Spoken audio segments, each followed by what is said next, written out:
मुमुक्षु प्रदीप राणा जी। राधे राधे। सादर प्रणाम महर्षि। मुझ अज्ञानी की निम्न अज्ञानताओं का निवारण करने की महती कृपा करें। महर्षि, मैं स्वयं को कैसे जानूं और यहाँ मैं क्यों आया हूँ इस संसार में? खेलने की इच्छा से निकल पड़े बाजार में, माया की खेलने की। फिर ऐसी आकर्षणकारी वस्तुएं देखी कि अब केवल खेलने की इच्छा नहीं रही, अब भोगने की इच्छा हो गई। और जब भोग में अपना आकर्षण पूरा, अब तो जी नहीं सकते इन भोगों के बिना, ये भूल हो गई। खेलने से निकले, इतना आकर्षण लगा कि छू के देखें, चख के देखें, भोग के देखें। भोगा तो भोगों में इतना आकर्षण हो गया कि अब लगता है हम इनके बिना जी नहीं सकते। ये हमसे गलती हो गई। और हम हैं सुख राशि, ईश्वर अंश, जीव अविनाशी, चेतन अमल, सहज सुख राशि। हम तो हैं सुख राशि, हमें किसी बाहरी प्राकृतिक सुख की बिल्कुल जरूरत नहीं है। बोले भोजन की जरूरत है, पानी, ये प्राणों को जरूरत है, मुझे नहीं जरूरत है। तो शरीर को, प्राणों को, अंतःकरण को, इंद्रियों को हमें दिया गया है सतमार्ग में लगाकर, जो भूल हो गई उसको मिटा दें। जैसे जल निर्मल और शांत होता है तो नीचे तह में क्या है पता चल जाता है, ऐसे जिसकी इंद्रिय मन निर्मल होती हैं, चंचलता रहित होती हैं, तो अंतःकरण में वो देख पाता है कि मैं कौन हूं, वो समझ जाएगा। पर अभी मलिन, अब दर्पण जैसे है पर मलिन है, तो फिर चेहरा थोड़ी दिखाई देगा। उसको साफ करना, तो ये जो सत्संग है, साधना है, भजन है, ये दर्पण की सफाई हो रही। जहां अंतःकरण निर्मल हुआ वहीं तुम्हें अनुभव हो जाएगा आत्मस्वरूप, तुम भगवत स्वरूप हो।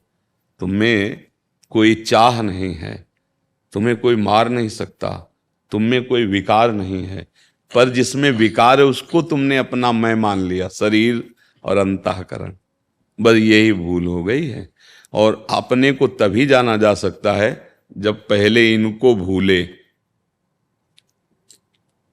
चाहे ज्ञानी हो चाहे प्रेमी हो, दोनों की देहातीत स्थिति होती है।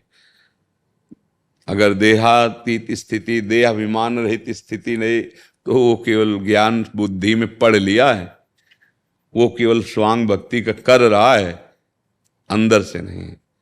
जैसे एक पतिव्रता श्रृंगार करती है अपने पति के लिए, और एक वैश्या भी श्रृंगार करती है वो जगत के विषयी पुरुषों के लिए, ऐसे ही कोई अनन्य भक्त पति हरि के लिए। और जो व्यभिचार वृत्ति है तो भोगियों के लिए, वो भी तो श्रृंगार कर रहा है। भगवत रसिक जी कहते हैं, विद्या रूप महत्व कुल धन यौवन अभिमान, षट कंटक देखे जहां राहे न भक्ति निदान। राहे न भक्ति निदान स्वांग सब नगर नारी के, विषयीन हाथ बिकाए नहीं रिझवन बतार के। नगर नारी कहते हैं वैश्या को। बोले वो वेशधारी जो विद्या रूप महत्व कुल धन, किसी कोई भी अभिमान, कोई भी अन्य आशा, तो बोले वो जैसे एक वैश्या श्रृंगार कर रही विषयी के हाथ में बिकने के लिए, ऐसे वो भी बिकने के लिए तैयार हो रहा है। इसीलिए रंग थोड़ी आ रहा है। जो प्रेम रंग आना चाहिए, भगवान की चर्चा करने से बढ़कर कोई साधना है। जैसे हम भगवान का यश गान कर रहे हैं, भगवान का गुण गा रहे हैं, दासत्व, उनकी प्रेम लक्षणा भक्ति।